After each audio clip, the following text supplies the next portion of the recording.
Want to stop juggling spreadsheets, calendars, and a dozen apps just to run your rentals?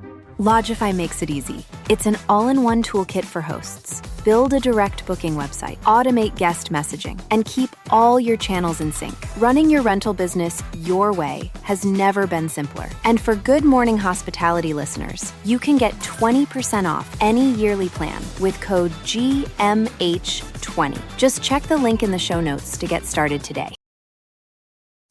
Welcome to Good Morning Hospitality, your one-stop shop for the latest news, noteworthy trends, and thought-provoking discussions across the industry. From hotels and short-term rentals to all things travel and hospitality, you'll find each episode equips you with the information that you need to start your week. Join us on Good Morning Hospitality every Monday, wherever you get your podcasts.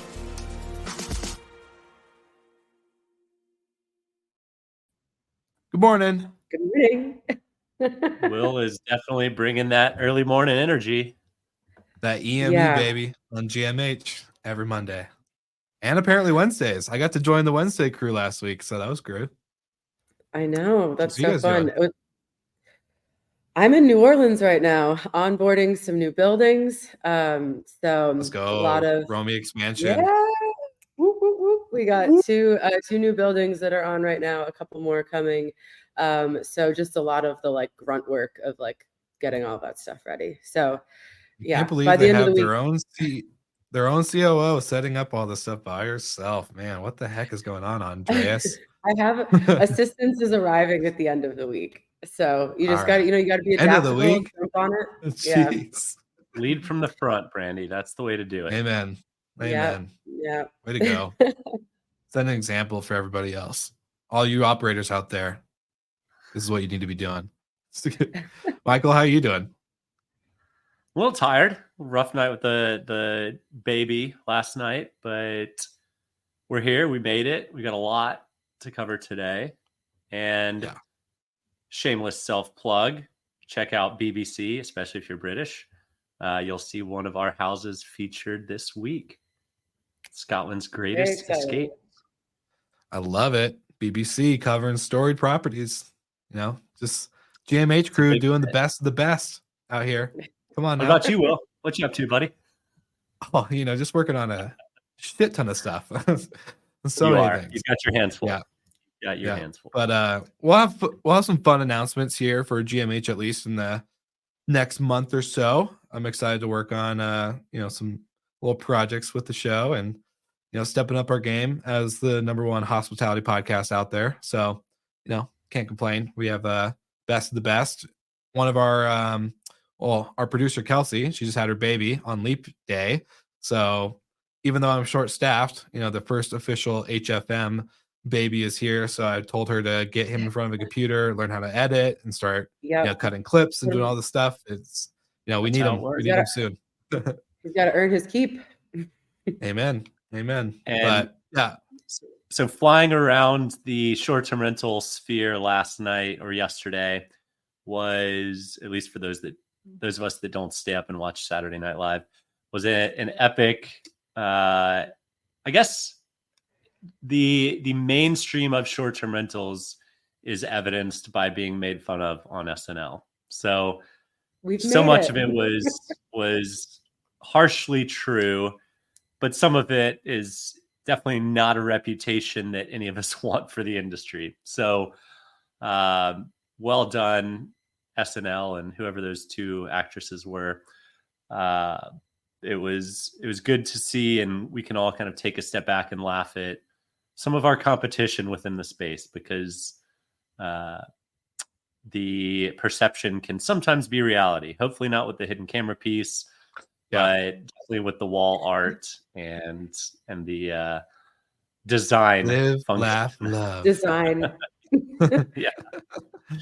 Chanel and Channel. I'm going to be at Level Up Your Listing next week in Scottsdale. And I just know, especially because there's a design panel specifically for short-term rentals on that conference. So I know that's going to be brought up. Chanel and Channel are really going to be resonating throughout the audience pretty well. So it's gonna be a fun It time. reminds me of like a couple of years ago when just like, everybody had all IKEA furniture, and it was like that was like pretty accurate in terms of the quality you were getting. So, but yeah, I think we've officially made it. We've made it to SNL. So 100%. Well, shout out to Jimmy Rep and everybody else who sent us the video on Instagram and Rob text, Patterson. and yeah, everybody who was like, you need to cover this. It's funny. It's always good to see something like that. I think they did a pretty good job. They were pretty respectful, but pretty on point and accurate as well. So good job, SNL. In less funny news, Expedia laid off about 9% of staff. If somebody correct me if I'm wrong there. It kind of comes at the tail end of the stock price being at a really, really good place, but because they've done so much tech integration of the back end of the businesses, I would suspect the vast majority of that is going to be technical roles. So if you're looking to hire in the technical space, I'm sure some people formerly at Expedia would love to hear from you. Yeah, Steve Trover from Better Talent, start swooping up some talent right there. They'll probably need a good placement if they're wanting to stay in the industry. Really exciting news though, because we've seen this is kind of like breaking news just announced this morning. Muse just raised another round of $110 million, bringing their total valuation of $1.2 billion. We got to cover a little bit of Muse last week on the Hotel Crew, but I've had Richard Valter, the CEO and founder, or not CEO, sorry, the founder on Slick Talk twice, and just an incredible leader, incredible visionary. So to hear this next milestone, it's like, all right, they're growing pretty rapidly. And tomorrow I'll be recording, but it won't be out until the end of March. I'll be with their CTO going over a product roundtable. So Muse will definitely be touched on with Alice from Sensible as well, who's the VP of product over there. So fun product roundtable for any nerds out there that want to hear more about behind the scenes of building a team and engineering and all the product stuff that go in. So I'm excited. It's exciting to see money flowing into hospitality. Every time we get these stories, it feels like a little win. I think it's what we will continue to see, which is the big keep getting bigger. There's consolidation at the top, particularly on the vendor side. So we know Muse has a venture arm as well. So hopefully they can kind of play role of VC and invest in stuff that they see doing well in their marketplace. And that's kind of a no-brainer win for both sides. If you need money and your biggest partner is telling you you're doing a great job, then it's a likely acquisition, a road to acquisition. So big fan of what Muse has done, kind of revamping the legacy hotel software. Mm-hmm. And, I think what they are to hotels, and particularly independent hotels, Guesty is to short-term rentals. And, I think Guesty's done some acquisitions as well. So the big keep getting bigger and the small start to go away. Or the small become part of the big. They get acquired, which is part of the strategy with this capital raise. I think when I read the article, it's to develop more product, to do more acquisitions. All the funding from this round came also from the investors of the last round of 185 million. There is one new partner that came in on this round. So exciting to see that the current investors believe in the product enough to continue to invest such a huge amount. And there was a quote or a comment from one of the investors saying, in a short period of time, since our initial investment, Muse has outperformed our expectations as it's moved into new geographics and segments. So it's, I think one comment we all make to see, throughout, I think like venture capital in general, like venture capitalists don't really, like, they set high expectations. Really high expectations. So to have a company that they invest 185 to now $110 million into, that's quite a comment or a compliment, I would say, for that. but I want to at keep this stage, that size of investment is not terribly risky. The business is on good. The metrics all look good.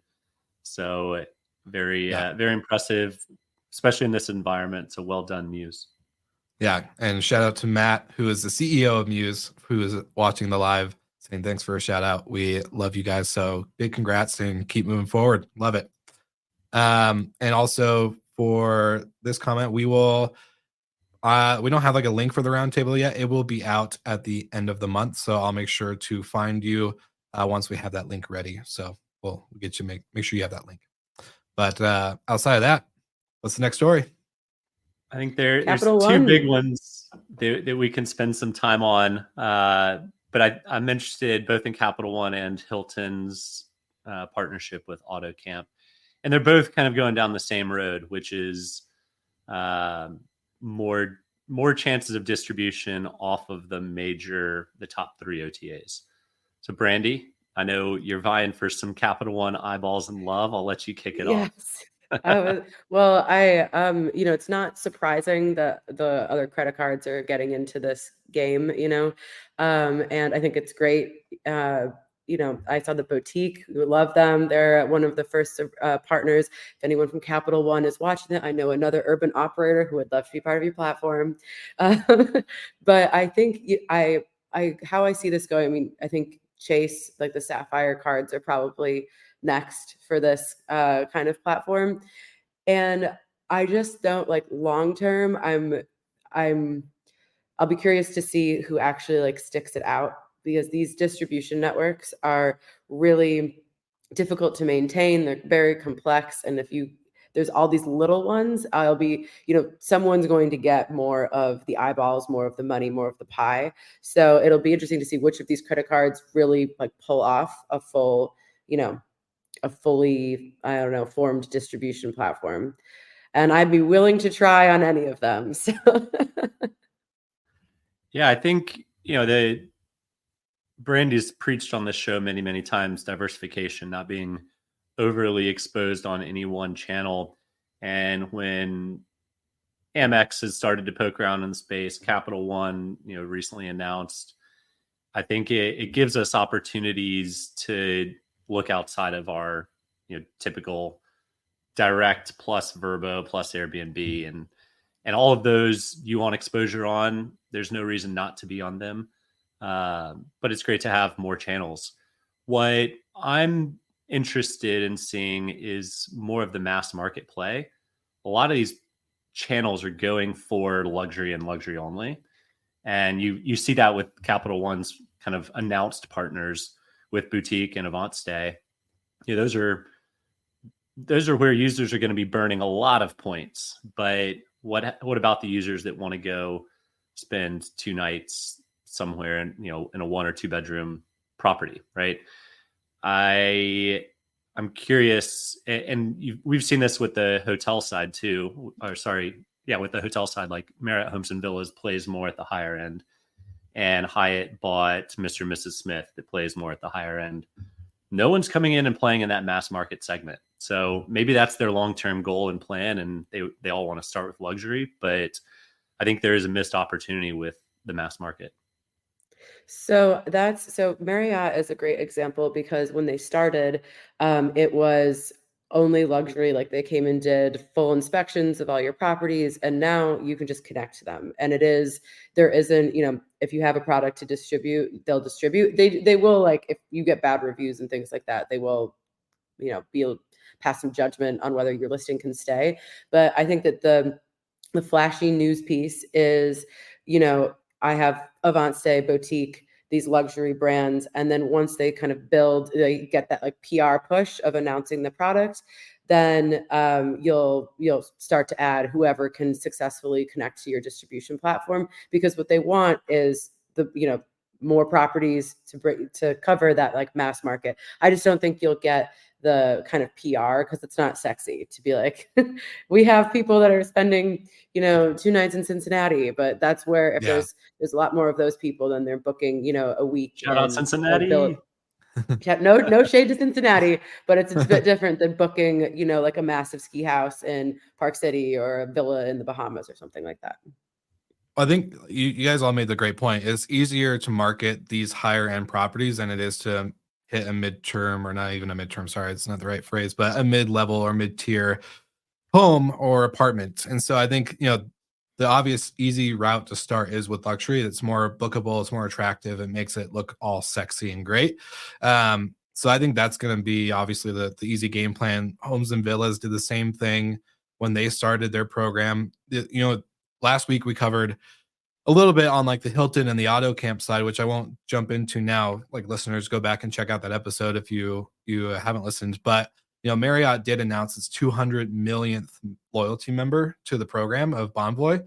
So to have that type of attention and, I would say, active engagement, like from an audience, that in itself is so powerful. So I'm really excited for, I think, Capital One, Amex, these other unique distribution channels.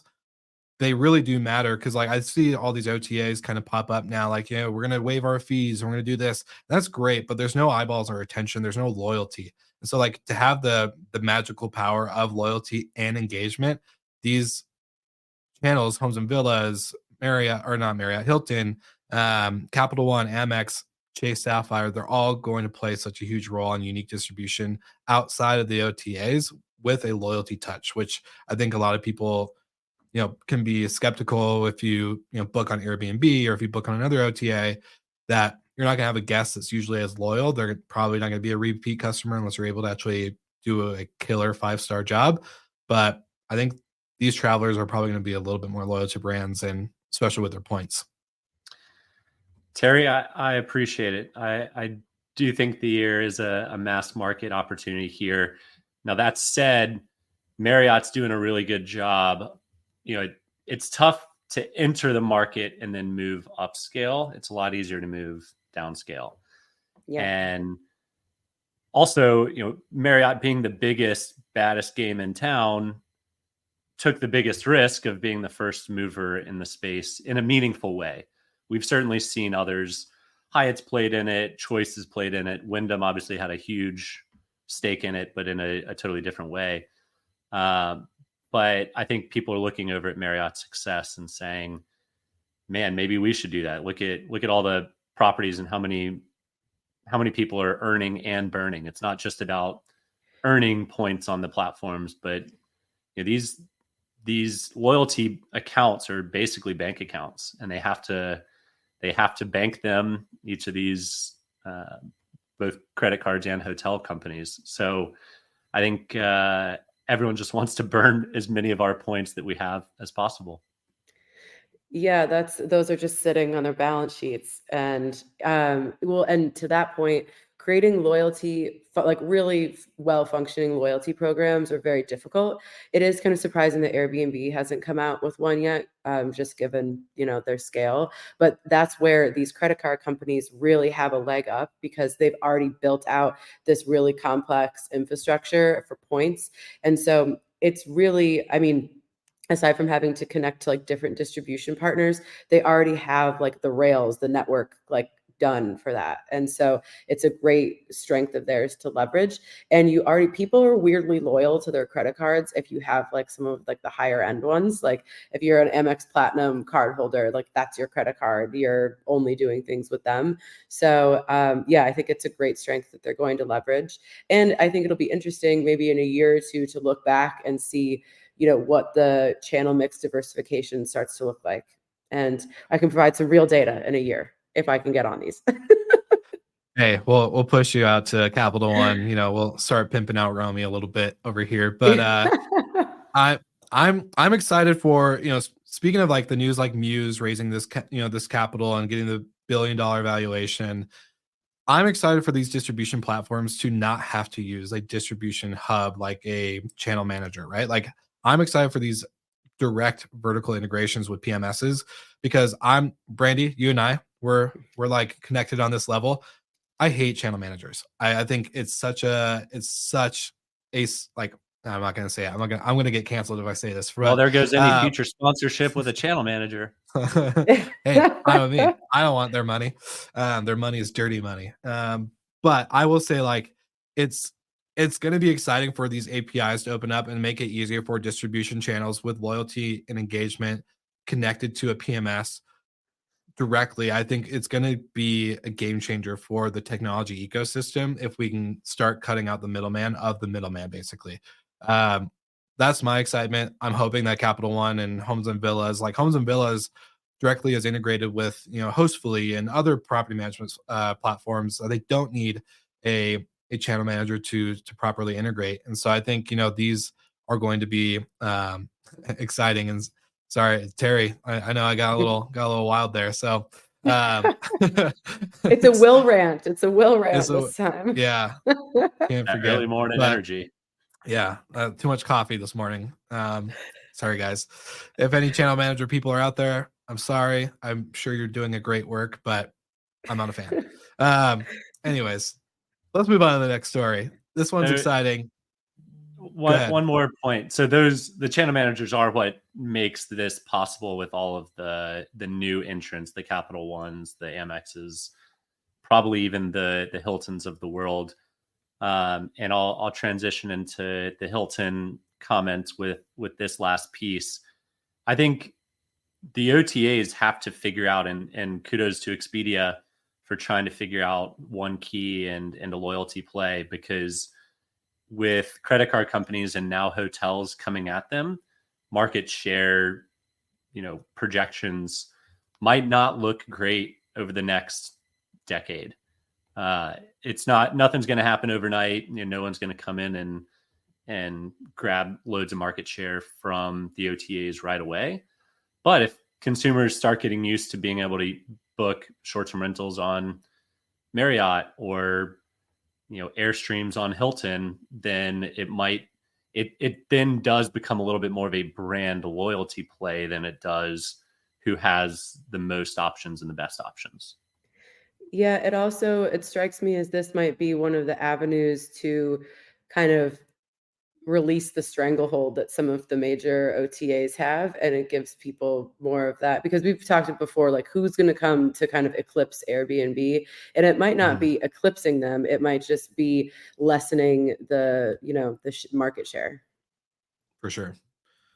Well, that's all really great, and that's kind of perfect segue for our next story with the Casai domain being purchased by Travel AI.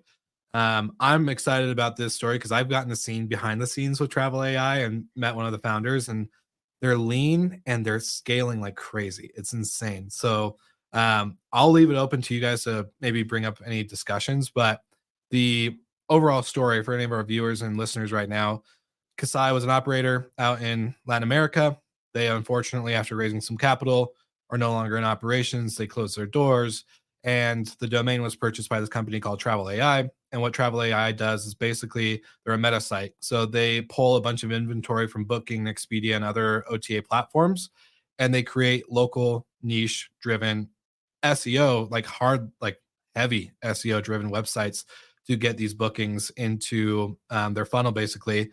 And it's a great, like I've seen, like seeing the back end was wild for me to see the amount of bookings that they're getting. They're generating content through AI itself. So the pictures, the blogs, all these things, like, and it's accurate, like pretty well accurate.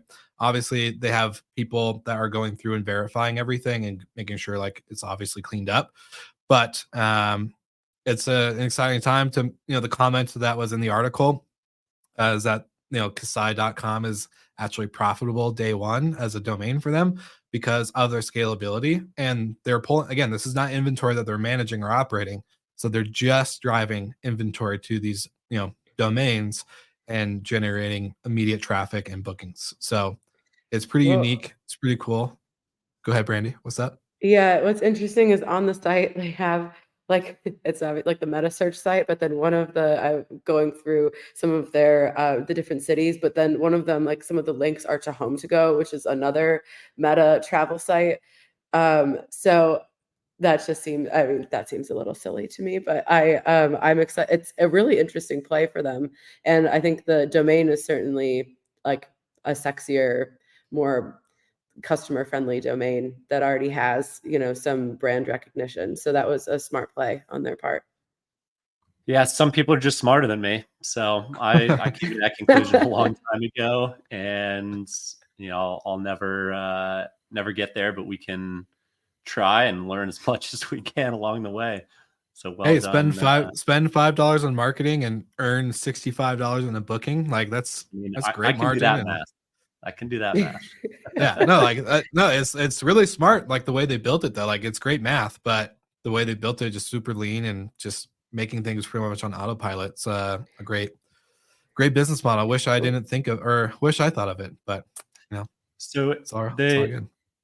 Brandy, you want one more comment before we move over? Yeah. Yeah, just on the concept of like the lean team. I love hearing that.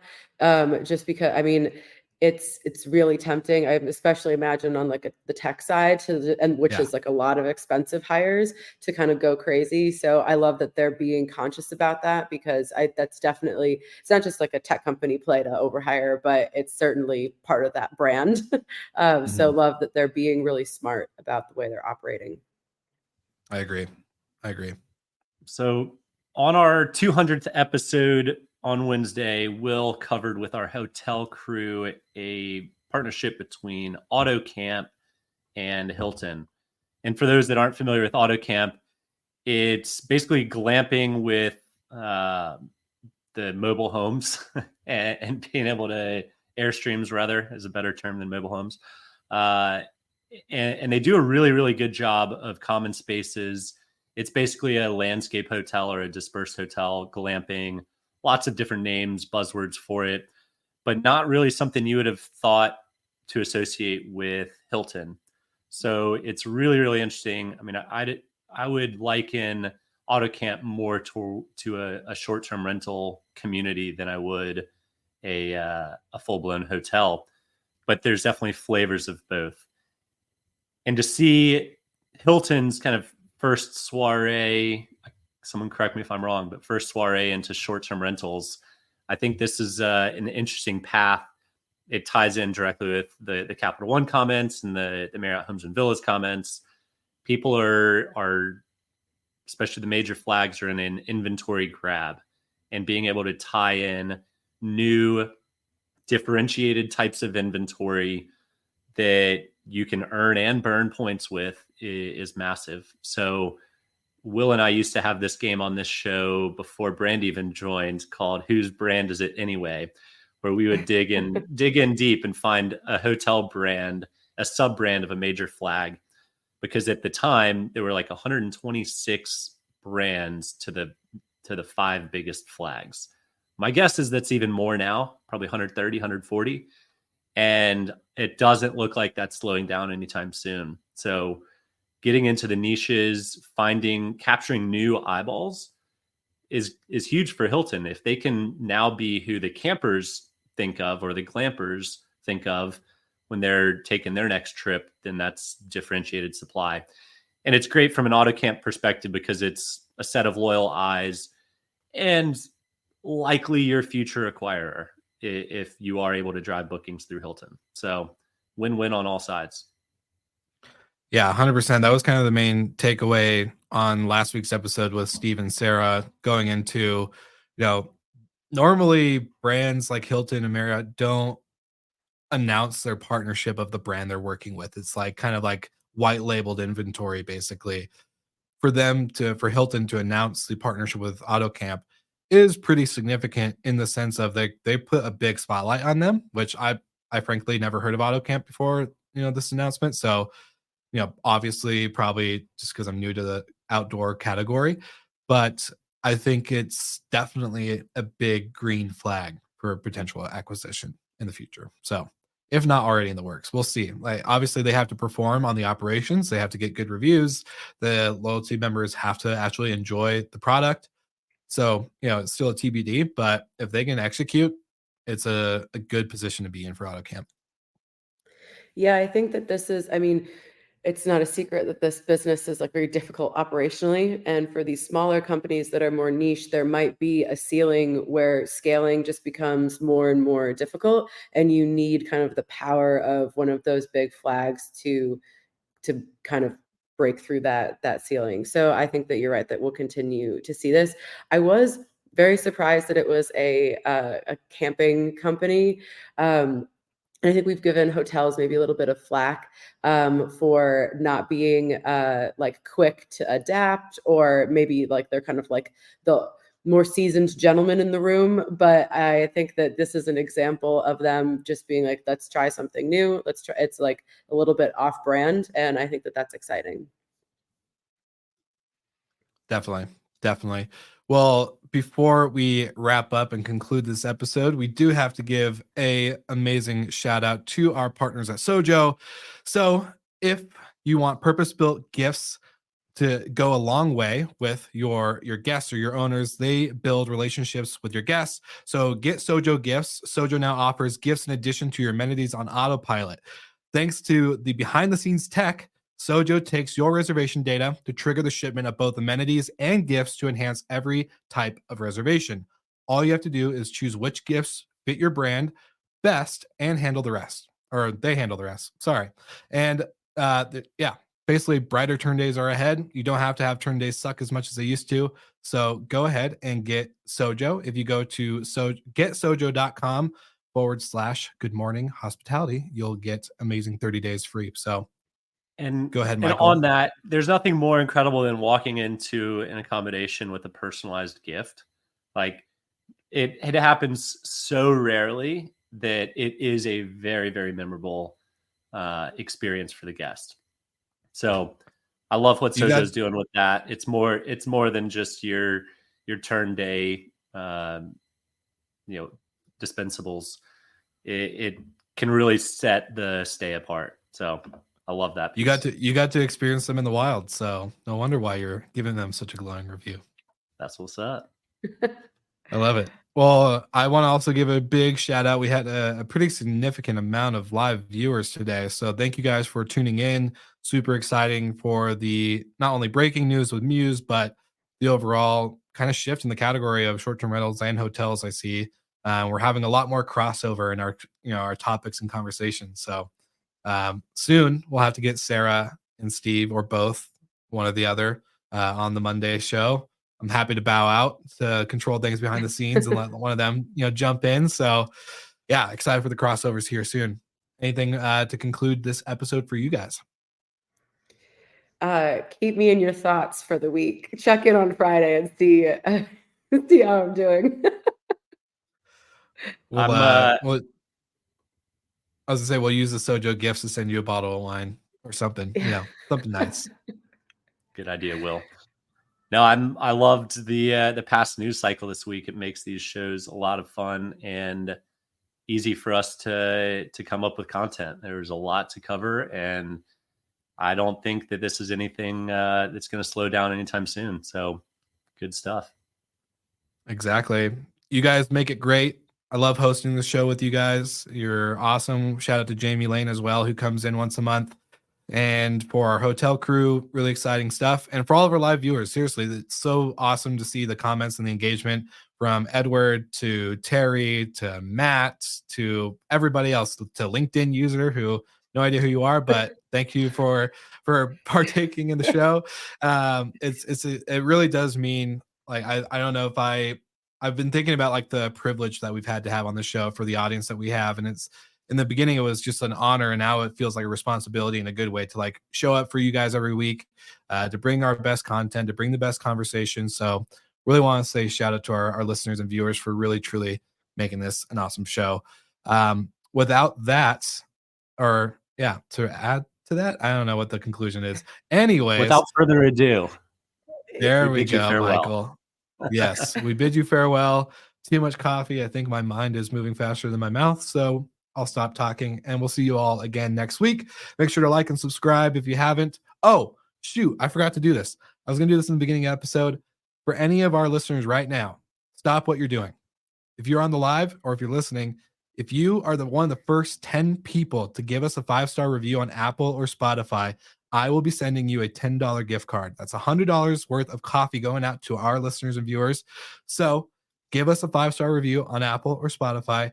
Send me a picture, whether it's through a DM on LinkedIn. You can email me, Will with 1 L at hospitality.fm, and I will make sure to send you $10 for your coffee of choice. Just leave a review, and we love you guys. See you next week.